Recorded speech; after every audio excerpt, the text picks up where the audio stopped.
তোমরা যারা এসএসসি 2026 পরীক্ষার্থী রয়েছো তোমাদের পরীক্ষার নিয়ম বদলে যাচ্ছে। শিক্ষার্থীরা তোমরা ঠিকই শুনেছো, তোমাদের পরীক্ষার নিয়ম কিন্তু বদলে যাচ্ছে। কি কি পরিবর্তন হচ্ছে তোমরা অনেক বেশি কনফিউশনে রয়েছো। এই ভিডিওতে তোমাদেরকে A to Z জানিয়ে দেবো, যে বিষয়গুলো জানা তোমাদের অবশ্যই জরুরি। শিক্ষার্থীরা তোমাদের এসএসসি 2026 পরীক্ষার নিয়ম অনুযায়ী প্রতি বছরই কিন্তু তোমাদের এসএসসি পরীক্ষায় একটা গ্রেস নাম্বার বা বাড়তি নাম্বার একটা বড় সুযোগ থাকে, যেটা কিন্তু প্রতি বছরই দেওয়া হয়। অর্থাৎ কোনো শিক্ষার্থী যদি 1-2 নাম্বার কম পায় সেক্ষেত্রে শিক্ষকরা সেই 1-2 নাম্বারকে বাড়িয়ে দেয়। অর্থাৎ মনে করো কোনো শিক্ষার্থী 1-2 নাম্বার যদি ফেল করে সেক্ষেত্রে শিক্ষকরা তাদের কিন্তু 1-2 নাম্বার দিয়ে পাস করিয়ে দেয়। আবার অনেক সময় দেখা যায় যে 1-2 নাম্বারের জন্য অনেকে গ্রেড মিস হয়ে যায়। অনেকে কিন্তু 1-2 নাম্বারের জন্য কারোর A গ্রেড A মাইনাস থাকে, A গ্রেড হয় না, A গ্রেড থেকে A প্লাস হয় না, এই ধরনের সমস্যা যেটা থাকে সেটা কিন্তু এই 1-2 নাম্বার দিয়ে কিন্তু অনেক সময় এটাকে কাভার করে দেওয়া হয় শিক্ষার্থীরা।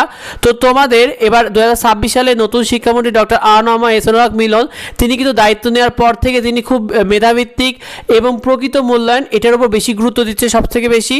তো তোমাদের তিনি জানিয়েছে যে নকল ও প্রশ্ন ফাঁসের বিরুদ্ধে তিনি সর্বোচ্চ কঠোর ব্যবস্থা নিচ্ছে। সেই ক্ষেত্রে তিনি রেজাল্টের সঠিক এবং প্রকৃত মূল্যায়নের পক্ষে, অর্থাৎ তার কাছে যে যেমন নাম্বার পাবে তাকে তত নাম্বারই দেওয়া হবে, এই বিষয়টা তিনি বিশ্বাস করেন। শিক্ষার্থীরা এক্ষেত্রে তোমাদের অটো পাস বা গ্রেস নাম্বারের মতো যে বাড়তি সুবিধা এটা কিন্তু বিরুদ্ধে তিনি কঠোর অবস্থান নিয়েছে। তিনি জানিয়ে দিয়েছেন যে অটো পাস দেওয়া হবে না, কোনো প্রকার কোনো বাড়তি সুবিধা দেওয়া হবে না। সেক্ষেত্রে বোঝা যাচ্ছে যে তোমাদের এসএসসি 2025 পরে তোমরা যারা এসএসসি 2026 শিক্ষার্থী রয়েছো তোমরাও কোনো প্রকার কোনো গ্রেস নাম্বার বা বাড়তি নাম্বারের সুযোগ থাকছে না।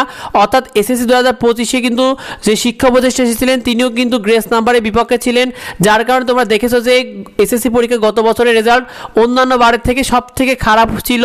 তো এবছরও তোমাদেরকে জানিয়েছে যে তোমাদের গ্রেস নাম্বার বা বাড়তি নাম্বারের সুযোগ থাকছে না, যেটা কিন্তু এই সুযোগটা এর আগে ছিল শিক্ষার্থীরা।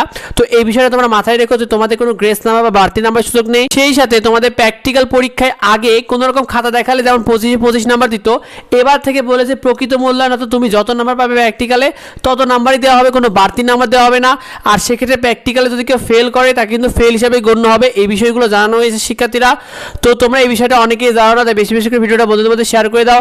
আমাদের চ্যানেলে তোমার নিয়মিত সাজেশন ফ্রি শিটগুলো পেয়ে যাবে, সেগুলো পেতে সাবস্ক্রাইব করে রেখো যাতে অন্যরা পেয়ে যায়। এবং এই ভিডিওটা বেশি বেশি করে বন্ধুদের মধ্যে শেয়ার করে দাও যাতে অন্যরা এই বিষয়টি জানতে পারে।